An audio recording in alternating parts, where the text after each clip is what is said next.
Hello everyone, and welcome to Lab Manager's Ask the Expert webinar series. My name is Michelle Dotzert, and I'll be moderating today's discussion, Application of RNAscope for Spatio-Temporal Visualization of RNA Species in Plant Tissue Samples. We like our webinars to be very interactive, so we encourage you to submit your questions to us at any point during today's webinar. Our speakers will address these questions during the question and answer session following this presentation. To ask a question, simply type your query into the question box below, which is located on the right hand of your screen. We'll try to address as many questions as possible during our time together. If we happen to run out of time, I will forward any unanswered questions to today's speakers and they can respond to you directly if possible. Additional resources for today's presentation are also located on the right-hand side of your screen. I would like to remind you that this webinar recording will be available on demand shortly following this presentation. I would especially like to thank ACD for sponsoring this event. This support allows Lab Manager to keep these webinars free of charge for our readers. With that, I would like to introduce our first speaker for today's webinar. Dr. Shyam Solanki of Washington State University in Pullman, Washington, obtained his Ph.D. focused on plant pathology and phytopathology from North Dakota State University. Shyam recently developed and published a method to study in situ RNA expression in plant cells, an underexplored tissue type for RNAscope applications. As a postdoctoral researcher in Dr. Robert Brugman's lab, Shyam explains why it's important to study plant immune responses to pathogens and how he adapted the RNAscope technology to develop a plant-based technique. Shyam, thank you for joining us today.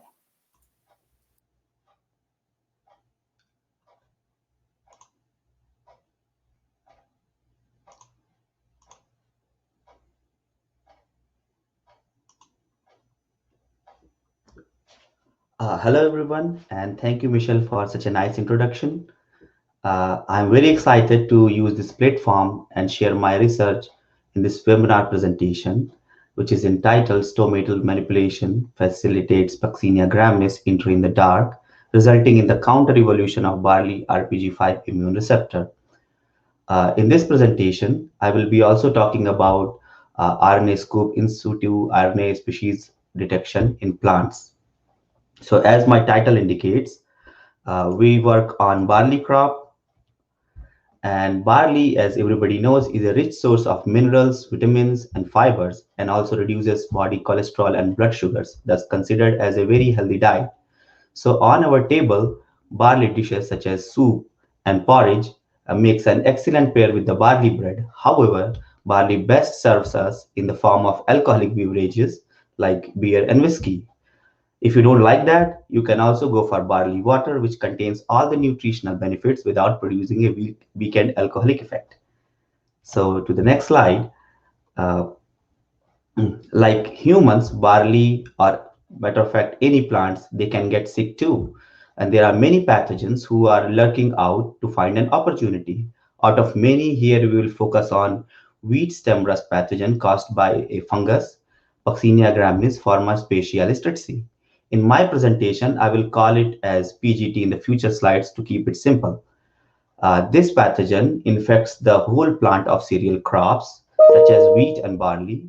And here you can see the reddish brown colored spores of fungus on stem as well as on the leaves. And in the scenario of severe infection, because of this disease, we can lose almost 20 to 30% of grain yield. So this can become very severe as well. This pathogen, in matter of fact, reproduces with asexually produced urodiniospores, which are like these reddish brown colored spores, and needs two different hosts to complete its sexual cycle. These hosts are cereal crops like wheat and barley, or barberry. In fact, with the public health, a nationwide barberry eradication program was launched in 1918 and then in 1970s, resulting in the stem rust being a minor problem in USA by end of this campaign. So these urodiniospores, basically they land on the plant surface and they require a period of moisture and darkness for their germination.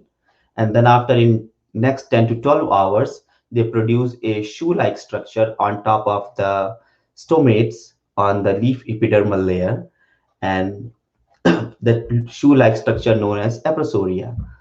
And later, they grow further inside the plant tissues, and they suck nutrients for their own benefits and eventually grow further in the plant tissues.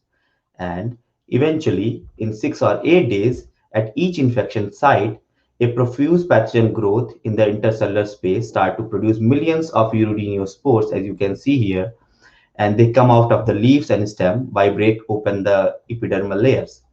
And then after they become windborne, that means they can be disseminated by wind, and they find the new host surfaces and they start the disease cycle again.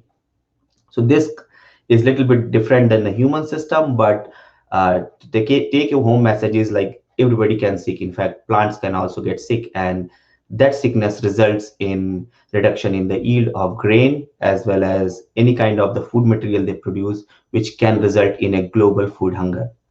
So out of many races of PGT, which is Puccinia graminis, a hypervirulent race known as TTKSK, also known as UG99, poses a major potential threat to the cereal crops.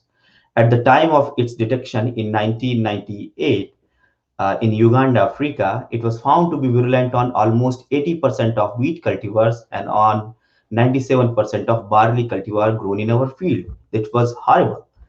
And it was also virulent on the RPG5 gene in the barley cultivars, which was a broad spectrum resistance gene and provided very good resistance for many years. However, it was not able to provide any resistance against the UG99.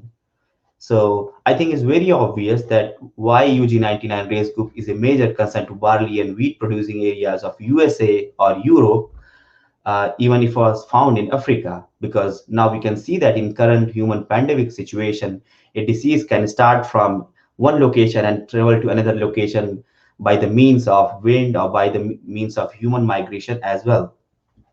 So like the other races of stem rust, UG99 is highly mobile and spread from its point of origin to a different direction in different continents. In fact, there are recent reports of identification of this race in Asian subcontinent as well as some sub races in the European subcontinent as well.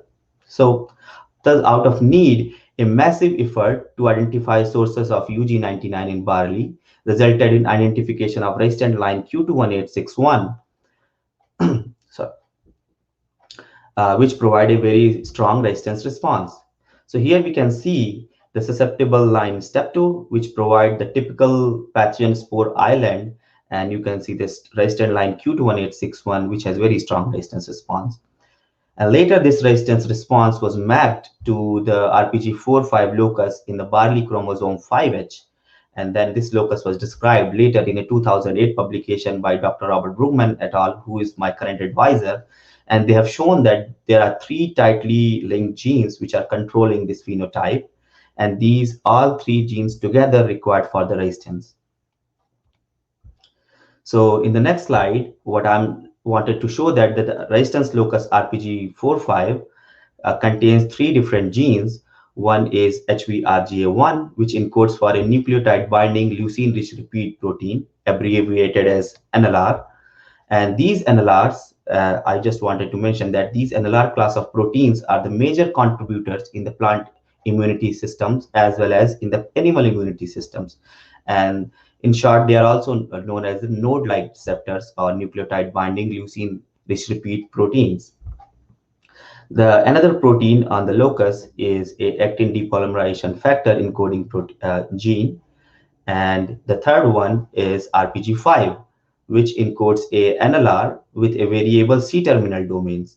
If there is a C-terminal domain is kinase, then this NLR kinase assembly provides the resistance against the PGT, Puccinia graminis. But in some of the cultivars, we also found that there is a PP2C, which is a protein phosphatase integration in the C-terminal of RPG5-NLR. And in this case, we don't get any resistance. Only thing what we get is susceptibility towards the PGT races. So fusion of these alien domains in the plant NLRs is not novel. And it's previously reported in other plant systems, such as in Arabidopsis, as well as in rice, where integrated domains has been shown to bind with the pathogen effectors, thus acting as a bait to trap the pathogen. Now, coming back to our own system, especially in the two head-to-head oriented NLR systems, such as in RPG5 and RGA1, where they might be co-transcriptionally regulated. These integration may define the specificity of immune responses against the target pathogen and regulate the immune pathways depending upon the diverse integration in the same NLR, such as like if the kinase is present, you get the resistance, or if phosphate is present, you get the susceptibility. And I wanted to mention that we have the only system throughout the plant immunity where this single NLR has multiple insertion and which provides or decides the immunity or susceptibility pathways. Okay, so to further dissect the diversity in the RPG5 allele, we carried out the RPG5 allele diversity analysis in 73 Swiss barley land races, and these land races were collected from the mountainous region of Switzerland.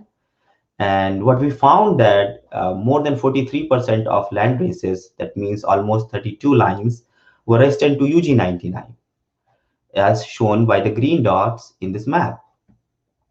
So out of these 32 resistant barley lines, 29 contain RPG4-5 resistance locus with a kinase integration. That shows that a resistance kinase allele is predominant in the population. You might ask why we have chosen this Switzerland area to conduct our study. It is because the RPG1 gene, as I mentioned before, that gene was actually found in a Swiss cultivar first, and that's what we thought that probably the origin of most of the resistant genes may be in the Switzerland area, and that's why we chose this area. So going to the next concept, some of those susceptible lines which we found in this area, they also contain sequence variation in the integrated kinase domain, and that making kinase domain non-functional and also adding complexity to resistance or susceptibility response. So now the next question was from where this kinase domain is coming and getting integrated to the NLR protein RBG5. So to identify that, we performed a blast analysis with the barley genome, which was released in 2012 and then subsequently updated in 2016 and 2019 assemblies. What we found that another kinase on the same chromosome 5H is present and which shows a very high sequence homology with RPG5 kinase domain. Here in the sequence alignment panel, you can see that top four are different type of kinase domain insertion in RPG5, where you can see there are somewhat sequence dissimilarities. And the bottom one is the kinase protein, what we found based on the sequence homology in the barley genome. And now we think that this possibly the ancestral progenitor of the kinase domain integrated into the RPG5 NLR. And there may be a possible duplication and eventual integration event took place, making a RPG5 NLR plus kinase domain protein, which now functioning as an immune receptor. So that being said, the question what we asked to ourselves is what could be the biological relevance of such integration from pathogen and host perspective. So we had two questions. One is why PRK1 integration. Remember, the PRK1 is the kinase what we found in an NLR, that is RPG5. And what is the host perspective of making such kind of integration and making a bigger immune receptors? And the second question what we asked ourselves is, does the Puccinia graminis induce somehow stomatal dysregulation, which helps in its infection process? And this came out of the idea because we thought somehow stomata, because stomata is required for the penetration into the plant. So now going to our hypothesis in the first step, to identify the putative function of PRK1, what we did is we carried a comparative analysis with the model plant Arabidopsis. And what we found that the Arabidopsis APK1 gene as a closest homolog annotated for barley PRK1. And this APK1B gene from Arabidopsis is previously characterized and shown to be highly expressed in the stomatal guard cells. Here, the gene investigator profiling, you can see that in the guard cell protoplast as well as in the leaf epidermal cell, there is a high expression of Arabidopsis ADAPK1B gene, whereas all other leaf or plant organelles, they have lower expression. That means this is highly specifically expressed in the GAR cell.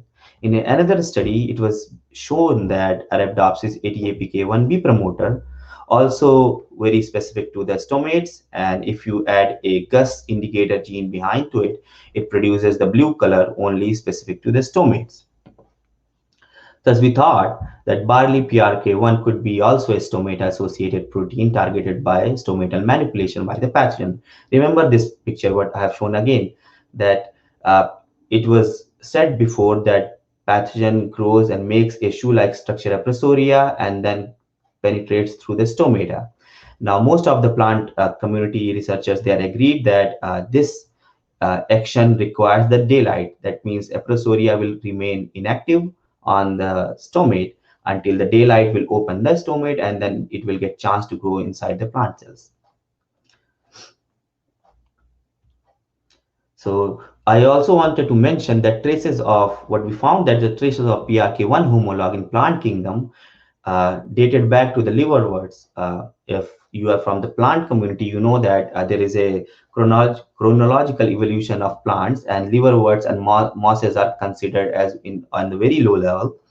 And so we can safely say that the function of stomata possibly originated almost 450 million years ago or before from the liverworts and mosses. And we can trace back the PRK1 homologs in these phyla as well. And with the evolution, you can also see that in the different plant phyla, there are different morphology of stomates. That means the stomatal regulation is very complex or maybe become simple. I don't know about that, but at least the overall organization of stomata is very much changing. However, the PRK1 like proteins are very conserved yet.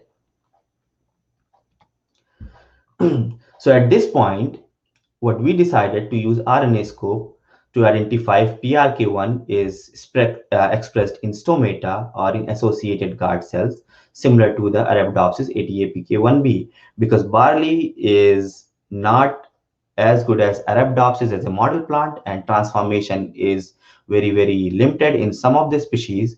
So we have to rely on some modern toolset techniques to prove our hypothesis. So this is the very much broad working hypothesis, what is provided by the RNAscope company itself. I'm hoping that in the next presentation, Jyoti is going to explain about it. So I'm going to skip on it. And here I will go. So this was one of my first picture where we literally found nothing. So I will go back and explain how we actually started.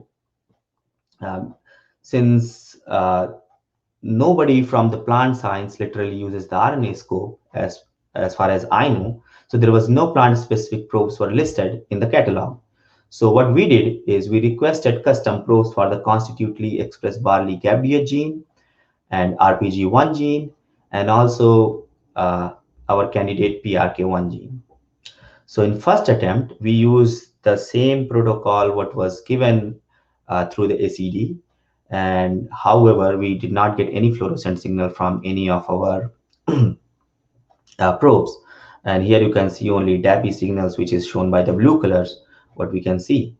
So we also observed that during the assay steps, most of our samples were either completely washed away or also ended up as fragmented tissue sections, which could be because of the over digestion during the protease treatment.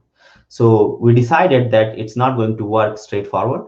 So we came back to our drawing board, and then we identified what could be the problem and how we will make the solutions for that. So here is a sketch which basically shows the broader steps in the RNAscope assay. And we identified that one of the most critical steps could be sample collection or a baking pretreatment and probe hybridization step. So we focused on these two steps particularly and made various changes in the method of sample collection as well as tissue pretreatments, means changing the timing of protease treatment and changing the concentration of protease as well. And at the same time, what we did, we thought, okay, let's also use the animal cells, because sometimes these techniques are more adapted for the animal cells. So since I was working in a microscopy lab, which was inside a department which was a animal science lab. So I was able to get some samples from sheep. And what we did is we ordered probes for SLC2A3, which is basically, I'm sorry, just a moment.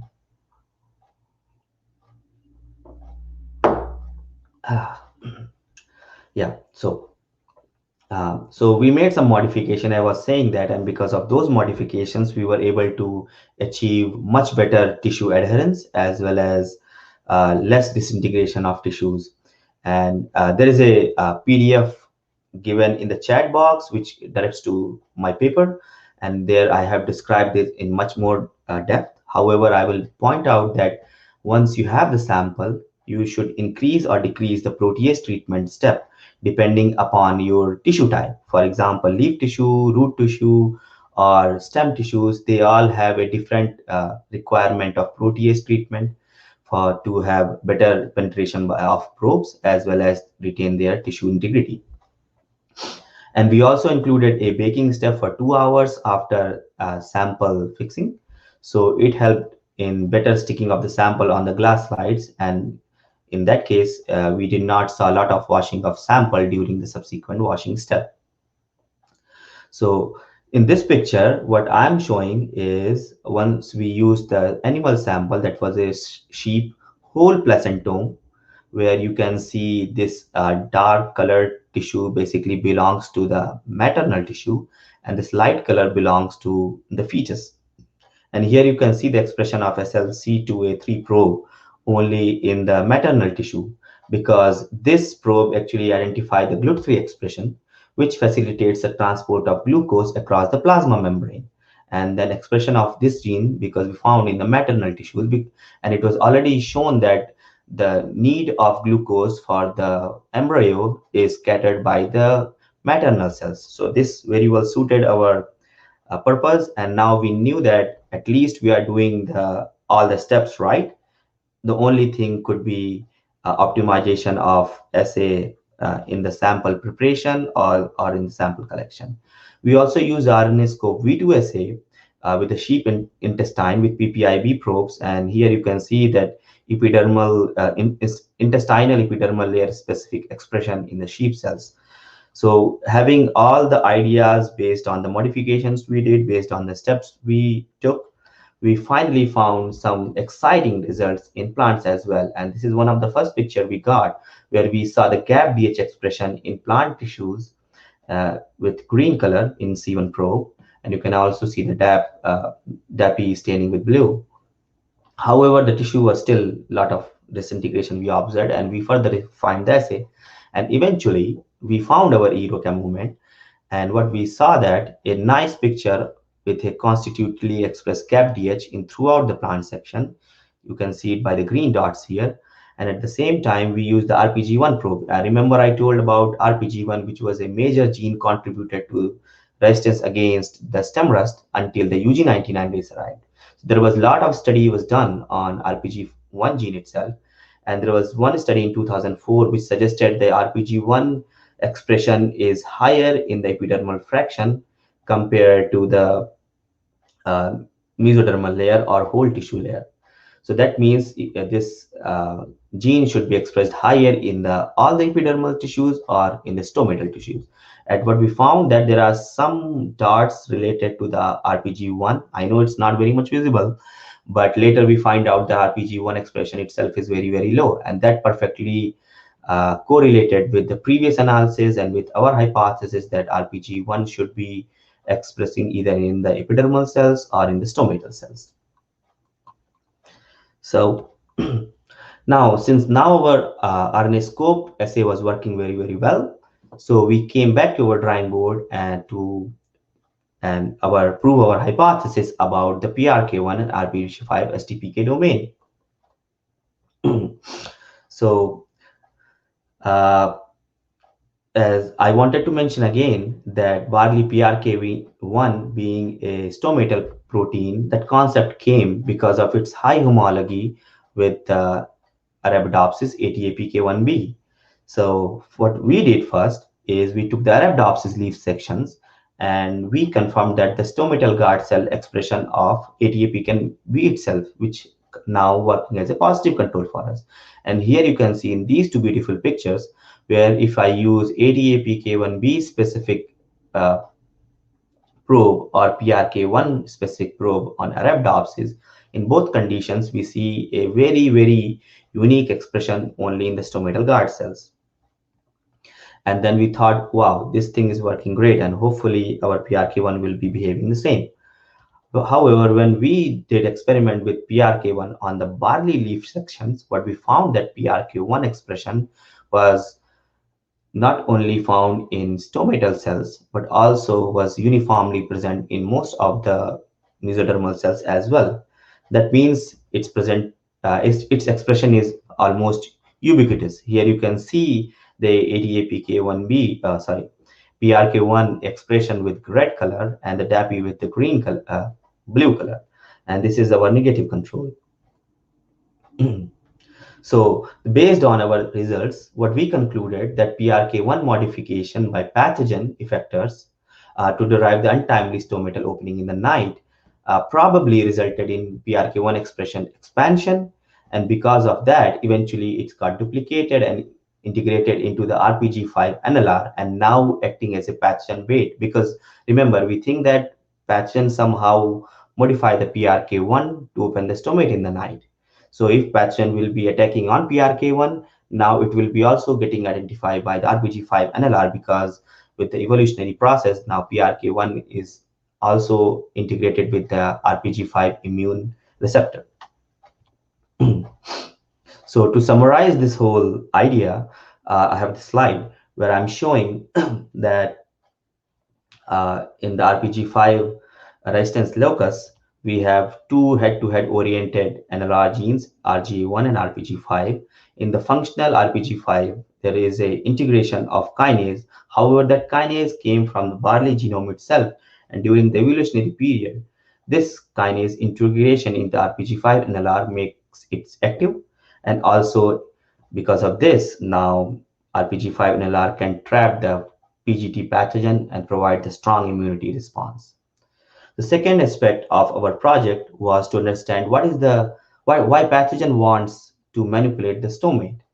Because if you again go back to this picture, as I said, the dogma behind the stem rust infection mechanism was that it produces a shoe-like structure in 6 to 10 hours, probably 12 hours, and then waits until daylight-induced stomatal opening will occur, and then only it will infect inside the plant cells and produce the further structures like substomatal vesicles, haustoria, haustory mother cells, and grows inside. But we thought there might be a mechanism of stomatal manipulation because we are seeing a PRK1 type of proteins integrated into the RBG5 NLRs, which works against the Puccinia graminis.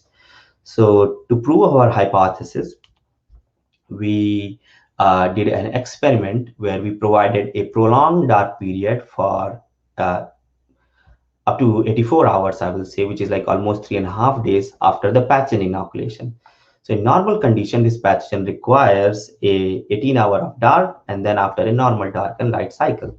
However, when we provided a prolonged dark period, what we can see that on the inoculated leaf tissues, there is a lag in the pathogen growth. So that means pathogen is growing inside, but not able to attain its full maturity. So to see how the pathogen behavior inside the plant cells, we thought let's check the tissue expression, not expression, sorry, to see the pathogen growth inside the plant tissues. So we started a microscopy experiment for that. And if we wanted to see a intercellular pathogen growth, there is a, most of the protocol, they suggest using autoclaving. But if you do autoclave your plant cells, that's how they look like, very, very much distorted. So we took lessons from our RNAscope assay and we started to use a hydrophobic boundary on the slides and putting leaves directly onto them and doing a autoclave with the solutions on the leaf slide itself. That saves us a lot of trouble because now we don't need to move leaves between the tubes to the slides, and everything can be done here. So there is a least possible distortion to the leaf tissues. So once we had this thing going, we got really nice pictures, what we recently published as well. And we were trying to test our hypothesis to see how the pathogen behaves inside the plant tissue during extended or normal dark light period. So in this slide, what I'm showing that the same leaf tissues were of wheat, where we gave in the normal light condition, and here in this panel we gave the extended dark condition. So if you see that in the normal cycle of 18-hour dark, and then after 16 hour of daylight, and resuming by 8 hour of night, pathogen growth eventually increases from 48 hour to 62 hours and up to 86 hour. You see there is a lot of growth inside the plant cell. But if you have the same inoculated plants kept in the dark, what you see that at any time point, they get penetrated through the stomates. Here you can see the stomates with dark green color, and you see the pathogen growth in red color. So pathogen can grow inside through the stomates. However, the overall growth is very, very small. I will safely say it's not less more than 200 micrometer, which was very difficult to see with the previous method developed. And that's why this method helped us to solve this mystery and have this new dogma established. So now we conclude that light become a threshold for the pathogen growth, and by yet to discover mechanism, which hopefully we will discover in future. So to summarize my talk, I will conclude that Apoxenia graminis can induce the host stomata manipulation in the dark, and because of that, it can grow inside the plant tissues, allowing light-independent stomatal opening. And another aspect of our research is like C-terminal integration of different diverse domains in the RPG5 NLR regulates its resistance and susceptibility function, which can be attributed to kinase, phosphatase, or mutation in the kinase domain itself. And third and very important point for this webinar is RNAscope in plant is a great tool for multiplex RNA species detection. The only thing what you require is patience, a little bit of persistence. With that, I would like to acknowledge my advisor, Dr. Robert Brugman, who is a fantastic scientist and did a lot of background research work for the work we presented here. I would also like to thank NSF, National Science Foundation, early career funding given to my advisor. With that support, all that work was possible. I would like to thank Dr. Ghazala Amin, who was a PhD student at that time when we carried out this work, and now she's a postdoc in the same lab, and she did a lot of microscopy work. And I would also like to thank Dr. Pavel Borovich, who was director of NDSU microscopy lab and provided a lot of tool and technical support with the plant as well as the animal samples. And lastly, thanks to WSU, where we are situated right now. Go Cooks, thanks. And I hand out the mic to next speaker, Jyoti. Wonderful. Thank you very much, Shyam. So now I'd like to introduce our second speaker for today's webinar. Jyoti Sheldon, Associate Scientist Applications with ACD, holds a Master's in Molecular and Cell Biology along with a Bachelor's in Dental Surgery. She has previously worked in the field of genomics and precision diagnostics as a product specialist for qPCR-based liquid biopsy tests. Jyoti currently works as an associate scientist in the application teams to execute projects and collaborations that demonstrate novel applications of RNAscope and BaseScope technology. Jyoti, thank you for joining us today. Thank you so much for that introduction. And thanks, Shyam, for giving that great brief on your project and really showing the utility of the RNAscope assay, specifically in plant tissues. As Shyam mentioned, that there are a few researchers that have used RNAscope in plant tissues.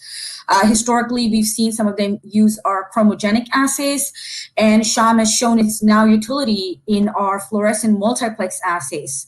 So I hope with his established protocols, a lot of you can enable your research on our platform. So now I wanted to give you a little bit of background on what this technology really is. How does RNAscope assay work, and provide you that single cell resolution spatial mapping of your targets. So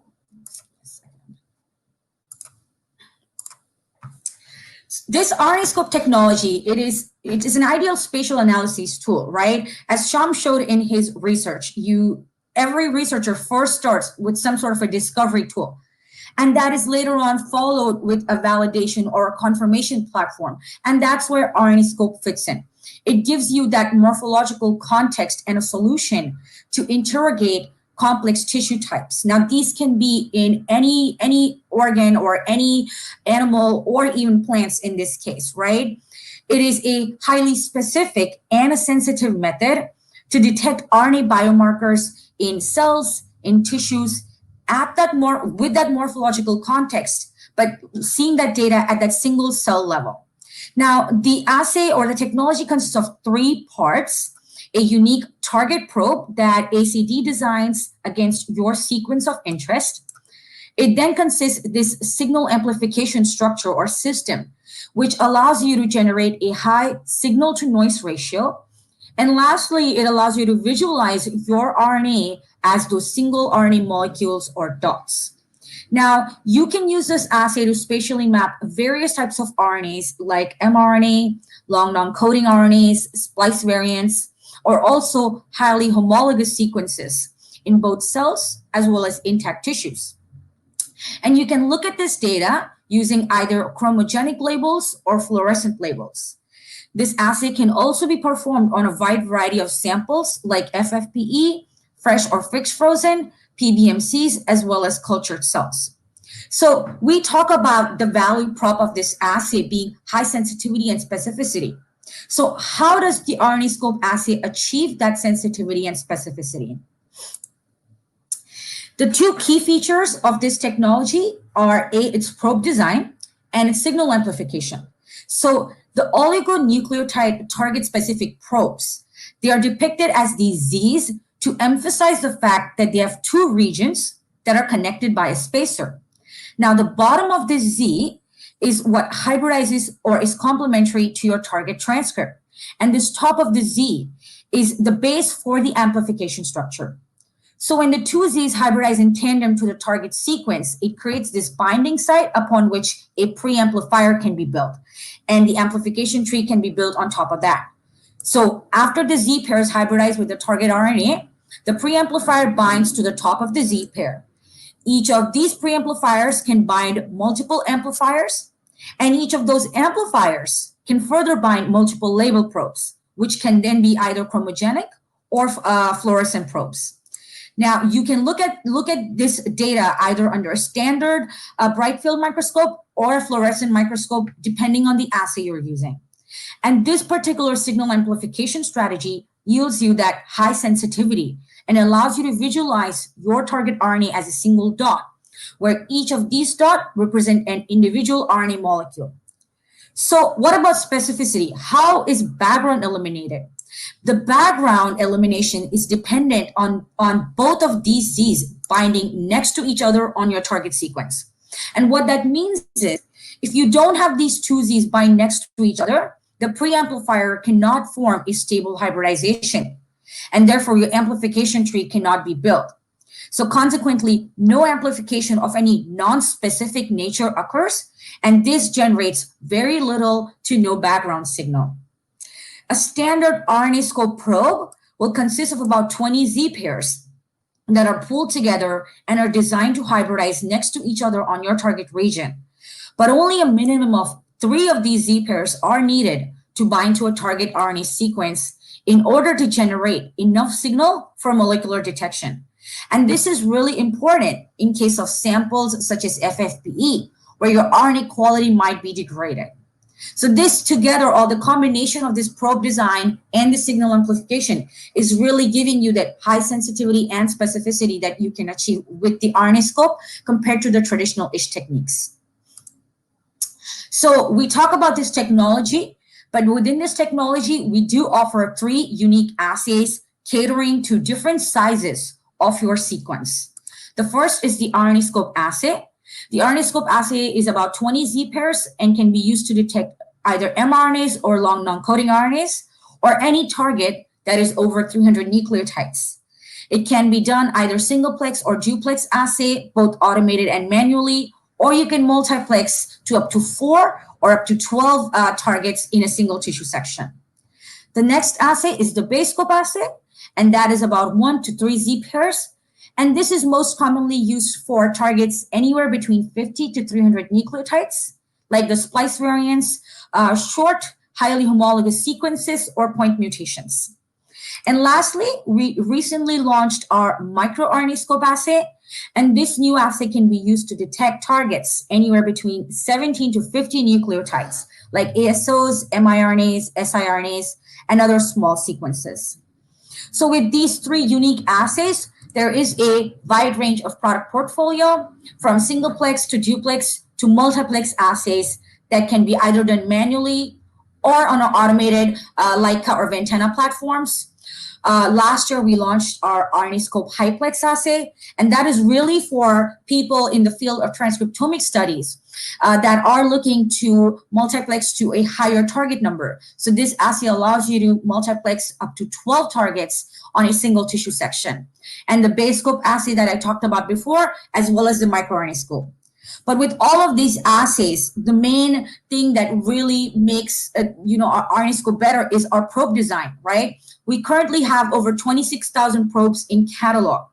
But as long as you know your sequence of the gene, we can design probes against any target for any species in as little as 2 weeks. And that is really important, knowing that a lot of other platforms such as antibody or IHC, antibody development can take a lot more time. And so in that case, for that rapid probe design and rapid development, ACD can do it in as little as 2 weeks. So with that, I'd like to show you now a couple of examples of publications where RNAscope was used in plant tissues. As Shyam mentioned before, his paper was one of the early and few papers that did use RNAscope in our fluorescent platform. So these examples use our chromogenic assays.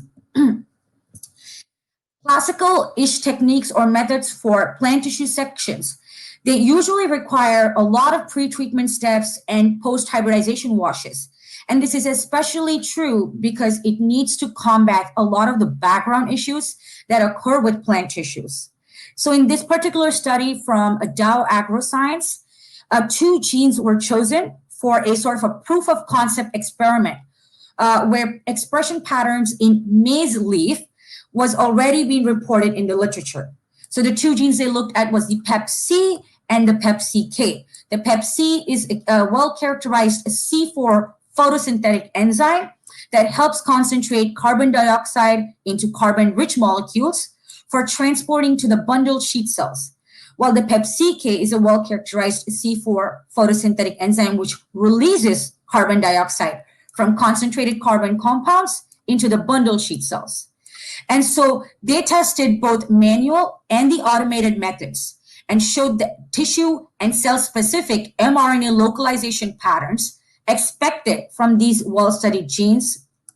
And so really, with the RNAscope's sensitive method, they generated high quality and easily interpretable results from FFPE plant tissues. Automation of the RNAscope method, and they used the Ventana Discovery Ultra platform, allowed significant advantages for repeatability and reduction in variability, and also flexibility of workflow processes, really showing a good example of RNAscope chromogenic assay in plant tissues. This is another example. So the complex citrus tristeza virus, CTV populations, they compose of mixtures of different strains of viruses that are commonly found in citrus trees. However, there's little known information about how these populations are formed and maintained and structured within the host. So in this paper from University of Florida, researchers utilized the RNAscope duplex assay to simultaneously examine the distribution of 2 of the strains of this CTV in citrus trees, the T36 and the T60H. The probes demonstrated a high specificity by showing no cross detection of these T36 and T68 probes in tissues that were infected with the opposite probes, and also by showing no detection in control tissues, highlighting the high specificity of this assay in plant tissues. This is another paper. So the molecular and serological methods available, there are lots of them available for detection of CBSVs in infected plants. That is the cassava brown streak disease. However, accurate quantification of CBSVs in cassava has been hampered due to the uneven distribution of this virus in the plant. And therefore, it was really important for an in situ analysis or a morphological and spatial analysis in the tissue context to resolve this uneven distribution. So researchers from the Leibniz Institute in Germany, they utilized RNAscope assay to localize the CBSV RNA in plant tissues. Once again, just like Shyam, they also developed this protocol of the RNAscope in situ assay that allowed for sensitive detection and localization of CBSV RNA in plant tissues. Now, the method was initially developed in the experimental host Nicotiana rustica, and then was further adapted to the cassava plant. And the high sensitivity and specific detection of this CBSV RNA was achieved, once again, without background and hybridization signals in sections prepared from non-infected tissues. So what we're really seeing is that this study and the use of RNAscope provides a robust method for CBSV detection in experimental host as well as cassava. And what they can really use this protocol is to further study the CBSV tropism in various cassava genotypes, as well as the CBSV's cassava interactions in both single as well as in mixed infections. So with these few examples, I did want to give some introduction on some of our other workflows that can be used along with RNAscope. The co-detection workflow allows you to simultaneously detect both RNA and protein in a same tissue section, where you first permeabilize your cells, bind your primary antibody, then hybridize your ISH probes, amplify your ISH probes, then perform your secondary antibody detection, and then visualize both your RNA and protein on the same tissue section. And this is really important in applications such as correlating your RNA and protein expression to examine cell type specific gene expression. In some cases, you can also validate some antibodies that you're using. You can visualize the cellular localization of your RNA targets or identify cellular source of secreted proteins. And in cases of infectious diseases, you can detect pathogen in different replication states with your host cell markers.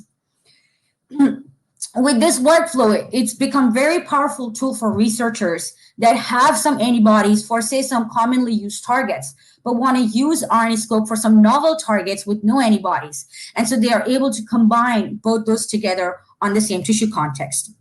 With that, I'd like to also give some background on our assay, the RNAscope HiPlex assay. And like I mentioned, this is for researchers that do that single cell transcriptomic studies, right? Use discovery tools such as single cell RNA sequencing. And this assay perfectly fits into that workflow. With this assay, you can do signal amplification of up to 12 mRNA targets on a single tissue section by doing 3 iterative rounds of 4 targets each. And at the end of the 3 rounds, you register your images together using our HiPlex image registration software. Currently, this assay is only compatible with our fresh frozen and fixed frozen assays, but it is really helpful for researchers that have precious samples to work with. To show the application of this assay, I'm going to go over this a little quick. We've used an example from Stanford where they identified some novel cell types in the mouse brains. And so we looked at 3 different panels where in the past you would have to do this assay on multiple tissue sections. We were able to look at all of these novel cell types, the D1 and the D2 MSN cell types on the same tissue section. And this is a graphical image of those 12 targets. And it really highlights the significance of looking at each of these targets individually, but on that same tissue section. But you look at all of these clusters and you see, how do I resolve this data? And that's where the RNAscope HiPlex image registration software comes in. With our image registration software, you can toggle on and off genes to focus on your genes of interest. And in this case, I've shown an example of this cell that expresses both the G1 and the D2 gene that was identified in that paper. And we were able to find and identify this gene using our image registration software. So with all of these publications and with all the information that you've seen, and also Shyam's publication in this field, right, we really like to show that the growth and adoption of this technology is best exemplified by the number of peer-reviewed publications. Our first publication came in 2011, and since then we've had over 2,700 publications in a lot of top-tier journals such as Cell, Nature, and NatCom. And we have a lot of applications of this field, right? The top three are cancer, neuroscience, and infectious, but we are seeing a growing number of applications in a lot of other fields where spatial analysis was not normally used, but we're really seeing the need to do spatial analysis even in those areas right now. And plant tissue is just one of the few examples of a wide variety of applications where RNAscopes can be applied.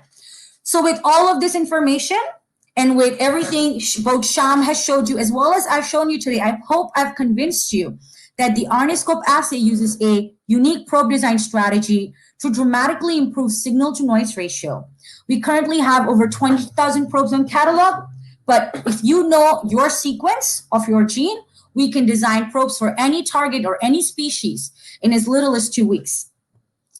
RNAscope also provides both quantitative as well as spatial information on your targets in a complex tissue environment at that single cell resolution. Our newest assays, BaseScope and microRNAscope, allow you to detect targets to as little as 50 nucleotides or 17 nucleotides. And lastly, the RNAscope and BaseScope assays can be complemented with IHC or IF for simultaneous RNA as well as protein detection on the same slides. So really, we're showing the power of this RNAscope assay in comparison to the traditional techniques that can often cause issues with background and high autofluorescence, and really being able to sort of address those challenges and provide you with this ideal spatial analysis tool. So I hope you've enjoyed this presentation today. If you have any other questions or if you need any more information, you can visit our website or contact our support team or myself. Thank you so much for attending, and I hope you're all staying safe. Thank you. Wonderful. Thank you very much, Jyoti.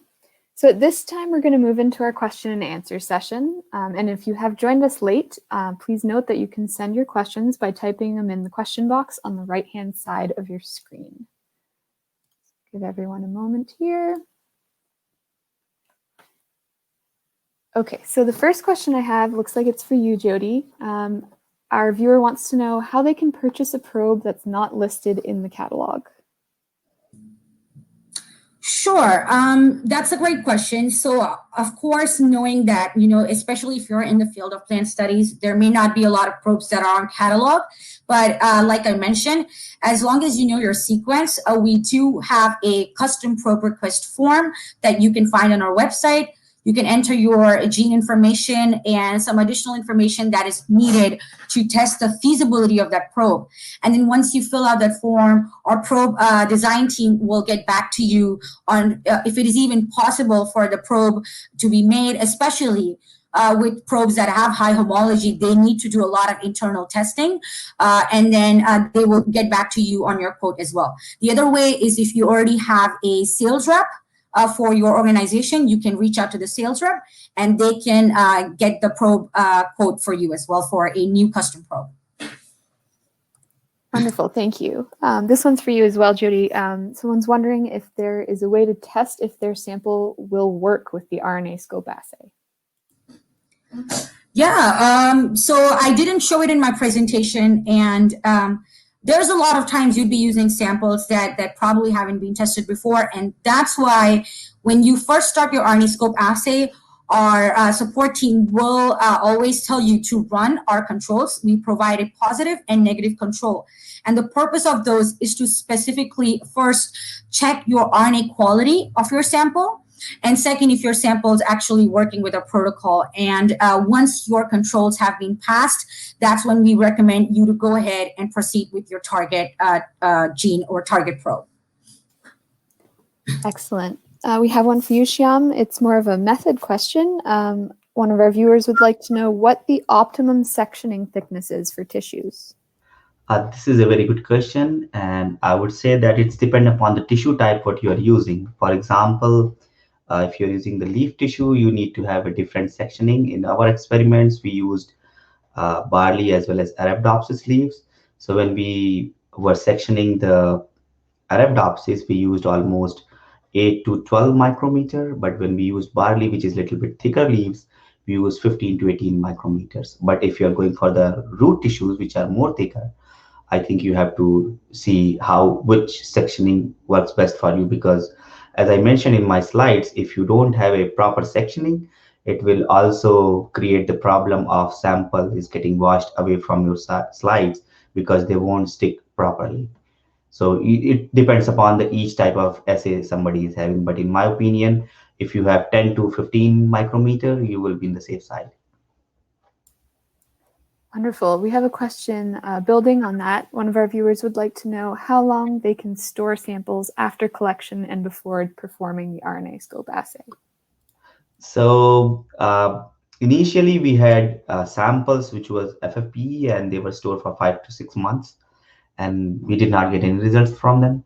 And eventually we start using fresh frozen samples. Always our fresh samples like collected a couple of days before the assay, they always worked.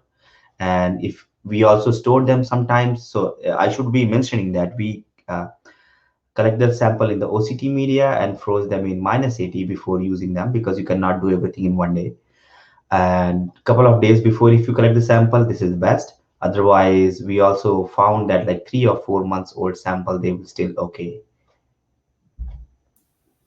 Excellent. We have another one for you, Jyoti. Someone's wondering if they can use their own in situ probe with the RNAscope reagents. So we've been asked this question before, but as I showed you in the beginning of the presentation, the way the chemistry and the amplification system is built, these probes can only be used with the RNAscope assay to achieve that sensitivity and specificity that you're looking for. They won't be. You can't use these probes with any other reagents, or even the reagents can be used with any other traditional probes. So this is sort of a closed system, and so RNAscope probes and reagents can only be used with each other respectively. Okay. And it looks like we have one more question for Shyam. Someone is just wondering how much technical expertise is required to run this type of assay.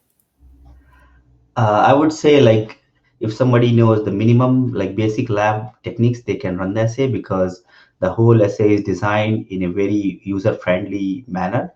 Most of the reagents are like in a eye drop type of bottles. You just need to drop it, and mostly you have to do washing and cleaning.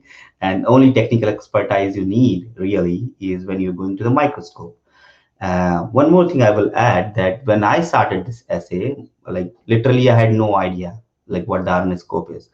And I really appreciate that all the tech support team from ACD, they came like forward and they helped me in each and every step. And to be very honest, like half of my success is because of them. So I think if somebody is very new in this field, they can still run it. The only thing, as I said, you need a little bit of patience. Wonderful. So it's good to know there's expertise there if you do need some help getting started. Yes. Okay, so that brings us to the end of today's webinar. I'd just like to remind you that the webinar will be available on demand shortly following this presentation. And on behalf of Lab Manager, I'd like to thank Dr. Shyam Solanki and Jyoti Sheldon for all the hard work they put into their presentations. And thank all of you as viewers for taking time out of your busy schedules to join us today. I'd also like to extend a special thank you to our webinar sponsor, ACD, for their support.